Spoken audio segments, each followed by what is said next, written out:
Magandang tanghali po sa inyong lahat and good afternoon, partner ADG John. Magandang tanghali sa iyo, partner Ninya, at magandang tanghali po sa lahat ng ating taga-subaybay. Sana po ay naging mabuti ang inyong weekend.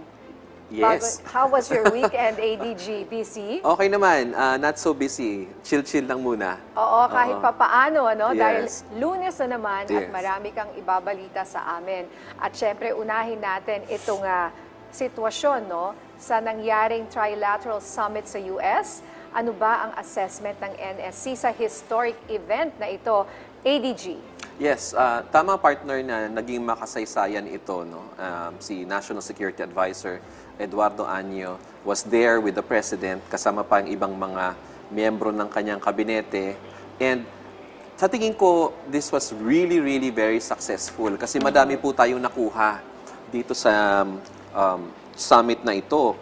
For example, yung resulta ng Presidential Trade and Investment Mission dito sa ating bansa na merong 1 billion in US private sector investment on innovative economy, clean energy, and supply chain. On the part naman of Japan, meron naman silang official development assistance na tumataas to the Philippines, no? Japanese yen 600 billion. Nabanggit mo rin yung sa Luzon Corridor, no? Na mga investments. There will be a US Indo-Pacific Business Forum this coming May na merong mga 500 US delegates na pupunta sa ating bansa. And then magbubukas din ang United States Investment and Development Office dito sa Manila na nagsimula na mag-invest in the tune of $80 million. So, ang dami nito, partner. And of course, the President deserves congratulations. And of course, also, thank you to the United States President and the Japanese Prime Minister. Alright, so syempre pag ganyan nagsama-sama ang tatlong bansa, ang Pilipinas, US at Japan, itong 3+3 meeting pagkatapos ng trilateral meeting. Okay, ano ang naging detalye naman? Itong iba pa pala, yung nangyaring 3+3 meeting. Yes. Iba pa to? Yes. Okay, ano ba itong 3+3? Kasi partner, immediately after nung trilateral nung tatlong bansa, nagkaroon ng US-Philippines 3+3. Okay. Kaya siya 3+3 dahil nandun Walang yung- Japan dito? Wala. Okay. Kaya siya 3+3 dahil nandun yung National Security Advisors ng dalawang bansa plus the Foreign Affairs Secretary plus the Defense Secretary. Okay. Foreign and Defense kasama. Kasama. So that means si Secretary Blinken, si Secretary Austin, and si Secretary Jake Sullivan. Ang counterparts naman nila, si Secretary Anyo, si Secretary Manalo, and Secretary Gibo Chodoro. There was a 3+3 meeting.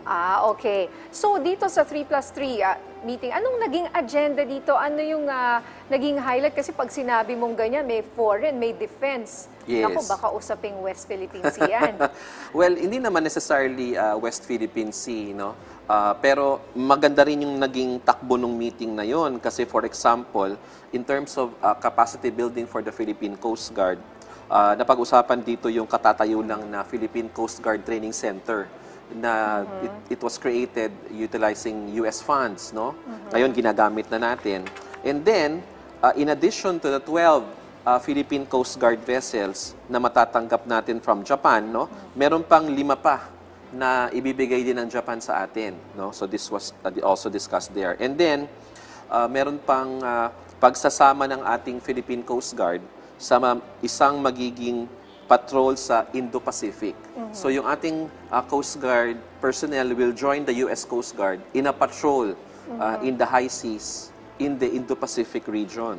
Is that going to be a regular patrol mission? Yes. Okay. Yes, it's going to be a regular one. And napag-usapan din dito yung US Coast Guard, Philippine Coast Guard, plus the Japanese Coast Guard. Magkakaroon din ng mga trilateral exercises for interoperability and to advance maritime security.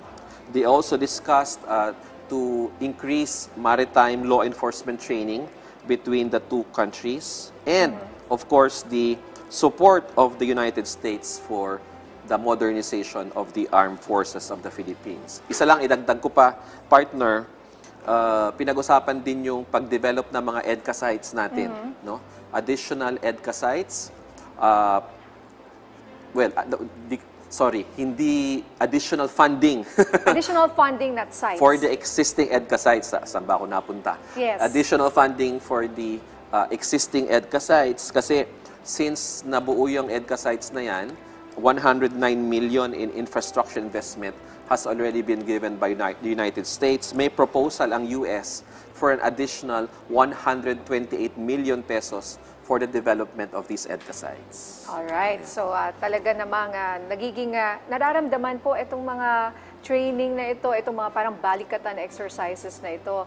Kasi mga kaibigan ko dyan sa Ilocos, ang dami-dami na raw dyan sa may Burgos area ng mga military na mga Amerikano na nandyan ngayon. Yes. Malaki po ang balikatan exercises natin sa taong ito.